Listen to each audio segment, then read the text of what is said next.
11th class business studies chapter है व्यावसायिक सेवाएं बिजनेस सर्विसेज पार्ट नंबर 4।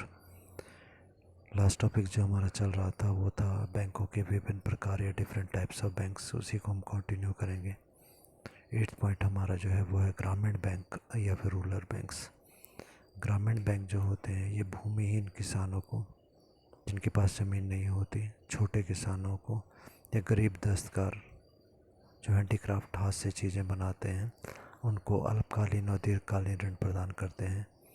इस प्रकार के बैंकों की जो स्थापना थी वो 2 अक्टूबर 1975 को की गई। 9th पॉइंट हमारा है भारतीय स्टेट बैंक या जिसे हम स्टेट बैंक ऑफ इंडिया भी बोलते हैं। इस प्रकार के ये जो स्टेट बैंक ऑफ इंडिया है इसकी शुरुआत जो थी, स्थापना, वो जुलाई 1955 में इंपीरियल बैंक के राष्ट्रीयकरण या नेशनलाइजेशन करने से हुई थी।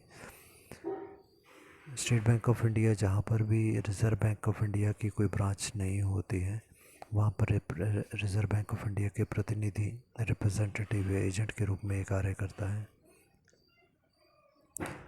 गवर्नमेंट के ट्रांजैक्शंस में स्टेट बैंक ऑफ इंडिया ही ज़्यादातर डील करता है।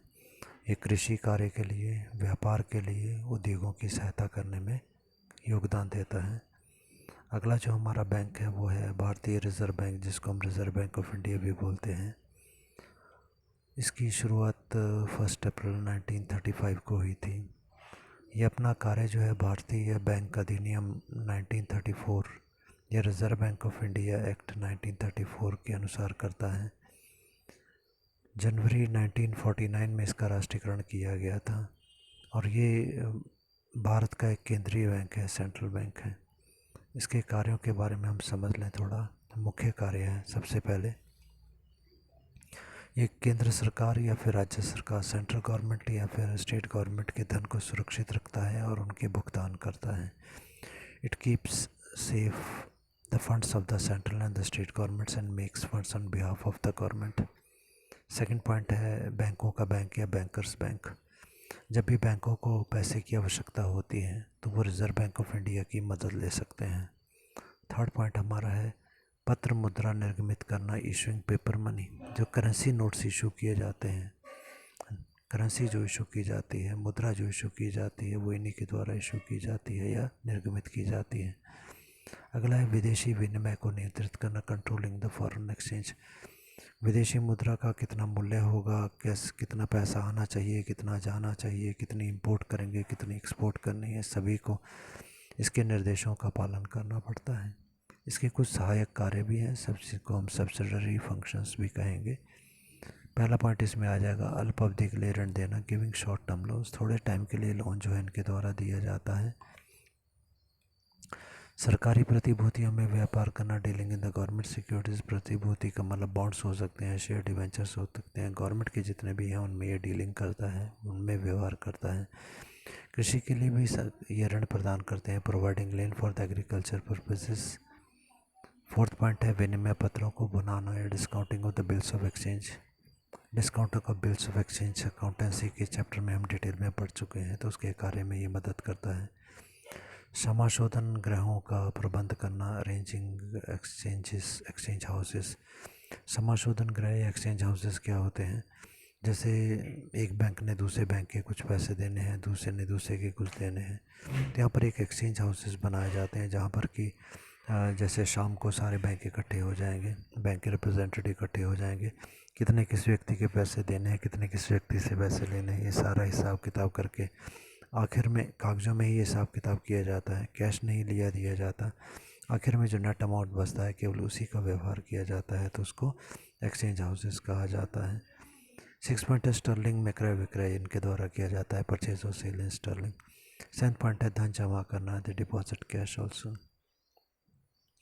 अगला बैंक जो 11th हमारा है वो है निर्यात आयात बैंक, जिसको हम export import bank of India भी बोलते हैं। एक्सपोर्ट से ईएक्स और इंपोर्ट से आईएम लेकर इसका नाम जो है वो एक्सिम बैंक भी रखा गया। EXIM एक्सिम बैंक भी इसको बोला जाता है। एक्सपोर्ट और इंपोर्ट नाम से ही क्लियर है कि ये जो बैंक है एक्सपोर्ट और इंपोर्ट में मदद करता है, मतलब विदेशी व्यापार को प्रोत्साहित करने में, आगे बढ़ाने में ये मुख्य योगदान देता है। 1 जनवरी 1982 में इस बैंक की शुरुआत की गई थी। यह बैंक वित्तीय संस्थाओं एवं वाणिज्यिक बैंकों को पुनर्वित्त प्रदान करता है। वित्तीय संस्थाएं फाइनेंशियल इंस्टीट्यूशन जो पैसे लेन देन का कार्य करते हैं। वाणिज्यिक बैंक कमर्शियल बैंक्स होते हैं। यदि उन्होंने आगे किसी को उधार दिया है, पैसे की आवश्यकता है, तो ये इनको विदेशी व्यापार में पैसा देकर मदद करता है। इस बैंक का जो हेड ऑफिस है वो मुंबई में है। आयात निर्यात के हेतु ये वित्त प्रदान करता है। विदेशों में संयुक्त उपक्रम करने के लिए, संयुक्त उपक्रम का मतलब है जब दो कंपनी, हमारी कंपनी और विदेशी कंपनी मिल करके कोई व्यापार शुरू करना चाहती है, व्यापार करना चाहती है, तो ये हमारे को उस कार्य के लिए भी पैसा देता है। पट्टे पर मशीनें व अन्य उपकरणों के आयात निर्यात हेतु ये वित्त प्रदान करता है। विदेशों से हम कोई मशीनें वगैरह मंगवाते हैं तो ये उसमें हमारी मदद करेगा। उसके बाद में नेक्स्ट पॉइंट हमारा है राष्ट्रीय कृषि व ग्रामीण विकास बैंक। जैसे नाम से ही क्लियर है, कृषि और विकास, ग्रामीण का विकास करना, गांव का विकास करना। So national bank for the agriculture and rural development, जिसको कि नाबार्ड NABARD भी कहा जाता है। 15 जुलाई 1982 को इसकी शुरुआत हुई थी। इसका मुख्य कार्य है कृषि, एग्रीकल्चर और ग्रामीण गांव के जो क्षेत्र हैं उनका विकास करने के लिए ये कार्य करता है। इसके फंक्शंस की यदि हम कार्यों की बात करें तो पहला कार्य आ गया कृषि व सहायक क्रियाओं के लिए। खेती करिए और उसमें जो सहायक क्रियाएं होती हैं, खेती में जो सहायता करती हैं, उसके लिए अल्पकालीन, मध्यकालीन, दीर्घकालीन ऋण मतलब उधार देता है ये। Providing short terms, medium term, long term loans for the agriculture and it's subsidiary functions. Second point हमारा आता है व्यापारिक व सहकारी बैंकों द्वारा दिए गए कृषि ऋणों का पुनर्वित्त प्रदान करना। व्यापारिक कार्य के लिए या फिर व्यापारिक बैंक जिसे हम कमर्शियल बैंक बोलते हैं, सहकारी बैंक जिसे हम कोऑपरेटिव बैंक बोलते हैं, अगर इन्होंने किसी किसान को या किसी कुछ लोगों को कृषि के कार्य के लिए उधार दिया था तो ये उनके पैसा जो है जो उन्होंने दिया था आगे इनको लौटा देते हैं। पुनर्वित्त रीफाइनेंसिंग होता है। So refinancing loan given by the commercial and the cooperative bank for the agriculture purposes. C point हमारा है विशिष्ट वस्तुओं के निर्यात को बढ़ावा देने के लिए वित्त सुविधाएं देना। विशिष्ट वस्तुएं मतलब विशेष प्रकार की वस्तुओं के लिए निर्यात को, एक्सपोर्ट को बढ़ावा देने के लिए वित्त प्रदान करते हैं। तो providing financial assistant for the export of the specific products. D point हमारा है ग्रामीण उत्थान के लिए अनुसंधान कार्य करना। उत्थान मतलब बढ़ावा देना, गांव के बढ़ावा देने के लिए। सो research work for the development of the villages. Next हमारा है कृषि, लघु उद्योग, कुटीर उद्योग, शिल्पकार जो होते हैं उनके लिए ऋण प्रदान करना। तो providing loan for the refinancing for the agriculture, small scale industries, cottage industries and the sculpturist. इनको यदि कोई पैसे की उधार की आवश्यकता होती है तो ये देता है खेती के लिए। लघु उद्योग छोटे स्तर के जो उद्योग होते हैं, कुटीर उद्योग जो गरीब लोगों ने अपने घरों में छोटे छोटे उद्योग बनाए होते हैं। शिल्पकार स्कल्पचरिस्ट होते हैं, जैसे मिट्टी से बर्तन बनाना, लकड़ी की मूर्तियाँ वगैरह बनाना या कोई उनसे चीज़ें बनाना, इस प्रकार के। अगला हमारा टॉपिक है जिसको हम बोलेंगे ई बैंकिंग। ई बैंकिंग मतलब इलेक्ट्रॉनिक के माध्यम से बैंकिंग का कार्य करना या बैंकों द्वारा कार्य करना। जब हम इलेक्ट्रॉनिक की बात करते हैं तो इंटरनेट की हम बात करते हैं। तो इंटरनेट के माध्यम से जब बैंक अपने ग्राहकों को सुविधाएं प्रदान करते हैं तो इस प्रक्रिया को हम ई बैंकिंग कहते हैं। इसके द्वारा बहुत सारी सुविधाएं जो है बैंकों के द्वारा दी जाती हैं और उसके बदले में सामान्यतः शुल्क फीस वगैरह जो है नहीं ली जाती। जैसे कि कोर बैंकिंग सर्विसेज हो गया, बैलेंस इंक्वायरी कि हमारे अकाउंट में कितना बैलेंस है वो हम पता करना चाहते हैं। ट्रांसफ़र ऑफ द फंड, अपना फंड मतलब पैसा एक जगह से दूसरी अकाउंट में, एक बैंक से दूसरे अकाउंट में ट्रांसफ़र करना। पेमेंट ऑफ द बिल्स की पेमेंट करना। तो ये सारी सुविधाएं जो है ई बैंकिंग के माध्यम से होती है। बहुत अच्छा एग्जांपल इसका जो है ATM मशीन्स होती हैं जिसके बारे में हम सभी जानते हैं। ये ATM मशीन्स जो है 24 घंटे जो है वो कार्य करती हैं, सेवाएं प्रदान करती हैं। जब मर्जी जाकर इनसे पैसे ले सकते हैं। क्रेडिट कार्ड की सुविधाएं भी इन बैंकों द्वारा दी जाती है, ये भी इसमें शामिल हो जाएगा। डेबिट कार्ड की सुविधाएं भी इसके द्वारा होती हैं। Electronic fund transfer system EFT system जो होता है वो भी इसके द्वारा सुविधाएं दी जाती हैं। तो ये सभी इसके एग्जाम्पल हैं ई बैंकिंग के। तो नेक्स्ट हम डिस्कस करने जा रहे हैं कि अब ये जो ई बैंकिंग है इसके हमारे को लाभ क्या होते हैं। तो ई बैंकिंग के लाभ या advantages of the e banking, तो पहला पॉइंट इसमें है ग्राहकों की दृष्टि से क्या लाभ होते हैं बैंकिंग के। तो advantages of the e banking from the customers point of view, पहला पॉइंट आ जाएगा ई बैंकिंग जो होता है बैंक ग्राहकों को वर्ष में 365 डेज एंड 24 आवर्स सेवाएं प्रदान करते हैं। E bank provides the banking services 365 days and 24 hour, कहने का मतलब 24 घंटे दिन में और पूरा साल भर ये ई बैंकिंग के माध्यम से सुविधाएं होती हैं। चाहे छुट्टी के दिन बैंक बंद हो जाए, परंतु इस इलेक्ट्रॉनिक तरीके से हम बैंक के साथ कभी भी व्यवहार कर सकते हैं, ट्रांजेक्शन्स कर सकते हैं। सेकेंड पॉइंट है ग्राहक जो होता है मोबाइल फ़ोन के माध्यम से कुछ भी लेन देन जो है चाहे घर बैठे कर सकता है, दफ्तर से कर सकता है, या यात्रा के दौरान कहीं यात्रा में है तब भी हम लेन देन जो है मोबाइल के माध्यम से बैंकों से कर सकते हैं। Customer can do some of the transactions from home office while travelling from his mobile phone. Third point हमारा है ई बैंकिंग में प्रत्येक लेन देन का अभिलेखन हो जाता है। जो भी ट्रांजेक्शन हम करते हैं बैंक के साथ में वो हर ट्रांजेक्शन रिकॉर्ड होती है। हमने पैसा निकाला वो भी हमारे अकाउंट में रिकॉर्ड हो जाएगा इंटरनेट के माध्यम से, और जो पैसा हम जमा करवाएंगे वो सब ट्रांजेक्शन्स ट्रांसफ़र कर रहे हैं सब कुछ रिकॉर्डेड होता है। इसी ये वित्तीय अनुशासन लाता है। ऐसा नहीं है कि कोई हेरा फेरी इसमें होगी, सीधा ही हेड ऑफिस में जाकर मेन सर्वर में रिकॉर्ड हो जाता है। तो e banking records all the transactions has maintain the financial discipline. Fourth point है ई बैंकिंग से ग्राहक अधिक संतुष्ट रहते हैं, उनकी बैंक में असीमित पहुंच हो जाती है। यदि हम चाहते हैं कि हमें बैंक में जाना है और हम जाके लाइन में नहीं खड़ा होना चाहते, तो ऐसी स्थिति में हम घर बैठे भी बैंक से सारे ही कार्य कर सकते हैं। तो ग्राहक इससे अधिक संतुष्ट होते हैं। Customer feel more satisfied with E banking because they get direct link with the bank. यहाँ पर हमारी ब्रांच के साथ लिंक नहीं होता बल्कि सीधा बैंक के साथ ही लिंक हमारा हो जाता है। पांचवा पॉइंट है ग्राहकों को यात्रा के समय रोकड़ ले जाने की आवश्यकता। रोकड़ मीन्स कैश की बात हम कर रहे हैं, कैश ले जाने की आवश्यकता नहीं होती। Customer have not to carry the cash while travelling.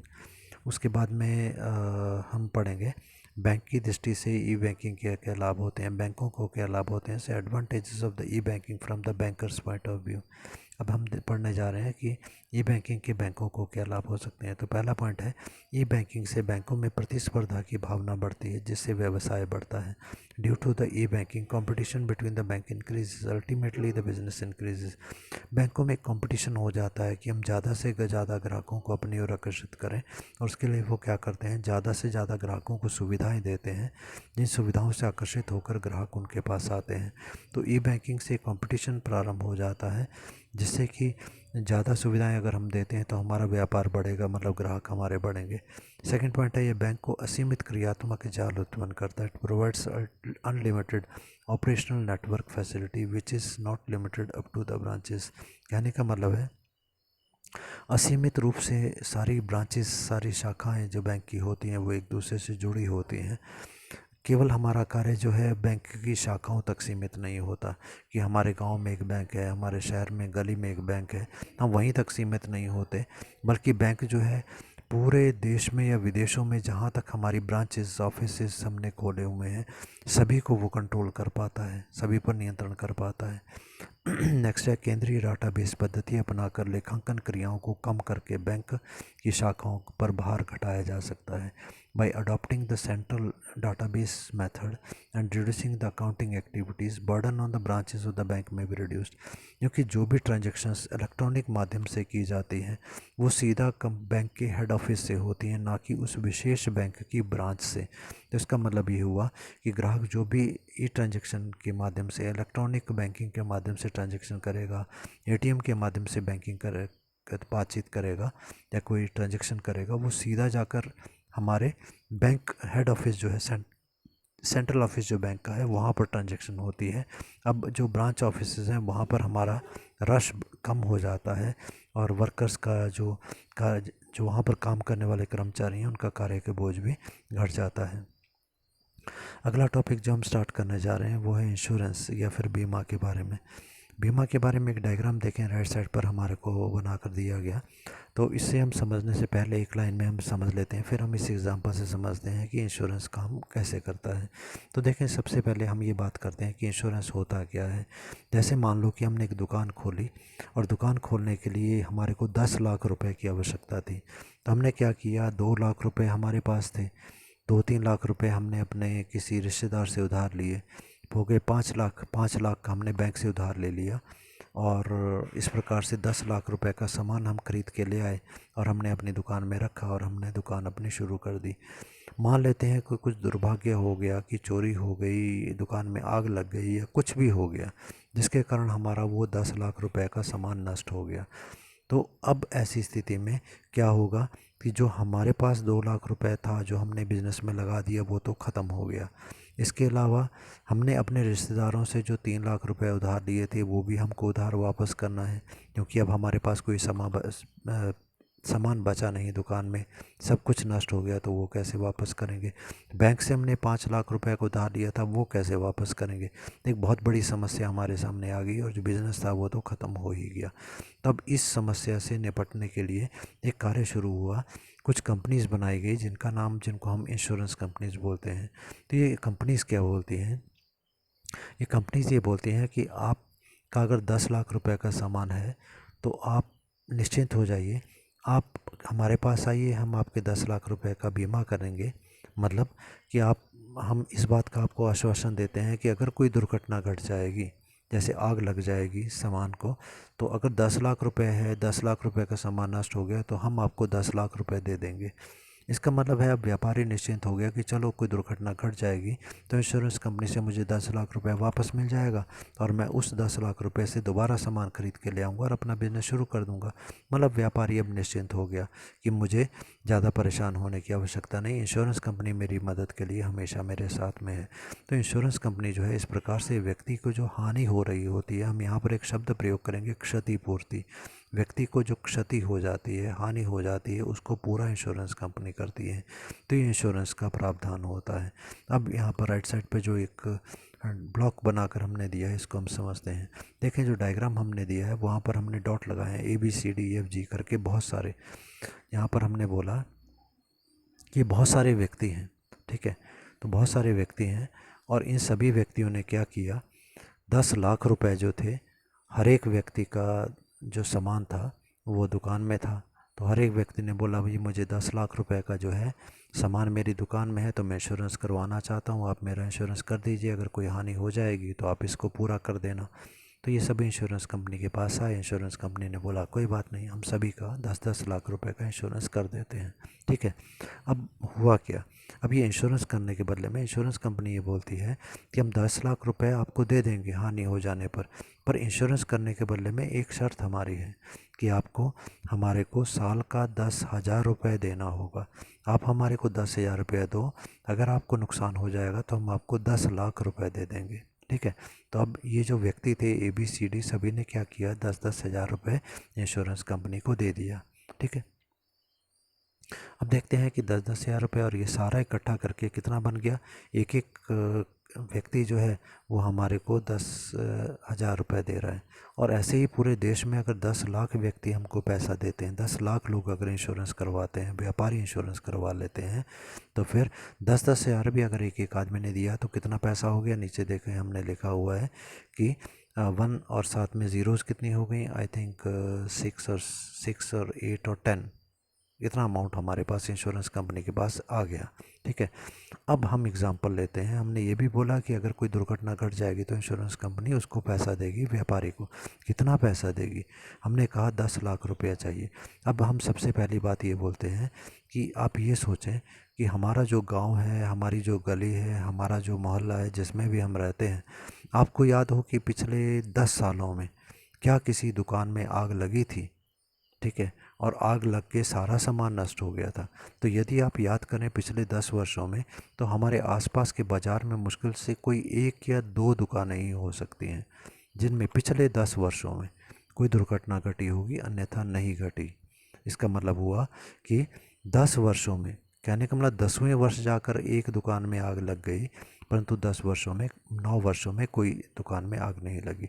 तो एक एग्ज़ाम्पल हम लेते हैं, मान लो कि इतने सारे लोगों ने इंश्योरेंस करवाया, उनमें से 5 आदमी या 5 दुकानों में आग लग गई, और 5 दुकानों में जब आग लगी तो सारा सामान जल के नष्ट हो गया।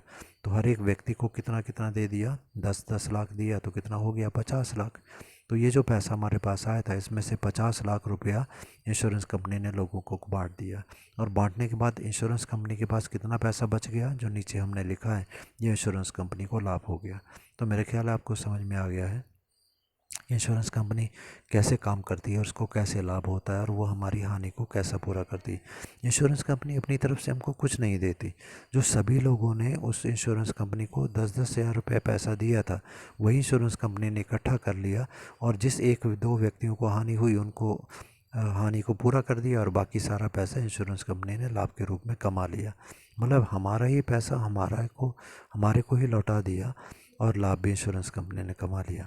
यहाँ पर अब इस चैप्टर को जब हम करेंगे तो 2-4 शब्दों को हम नया डिस्कस करेंगे, उनके बारे में हम समझ लेते हैं। जो व्यक्ति इंश्योरेंस करवाने जाते हैं, जैसे हम इंश्योरेंस करवाने जाते हैं तो हमारे को इंश्योर्ड कहा जाता है। जो व्यक्ति इंश्योरेंस कंपनी इंश्योरेंस कर रही होती है वो इंश्योरर कहती है। जो कर रही है इंश्योरेंस वो होगी इंश्योरर, मतलब इंश्योरेंस कंपनी। हम अगर इंश्योरेंस करवा रहे हैं तो हम हो जाएंगे इंश्योर्ड। और जो पैसा, जैसे हमने कहा 10 लाख रुपए देने का वचन दिया इंश्योरेंस कंपनी ने, तो ये हो गया इंश्योर्ड अमाउंट। और जो 10,000 रुपये हम इंश्योरेंस करवाने के बदले में कंपनी को देंगे हर साल, वो कहलाएगा इंश्योरेंस प्रीमियम। तो देखें, परिभाषा पर आते हैं।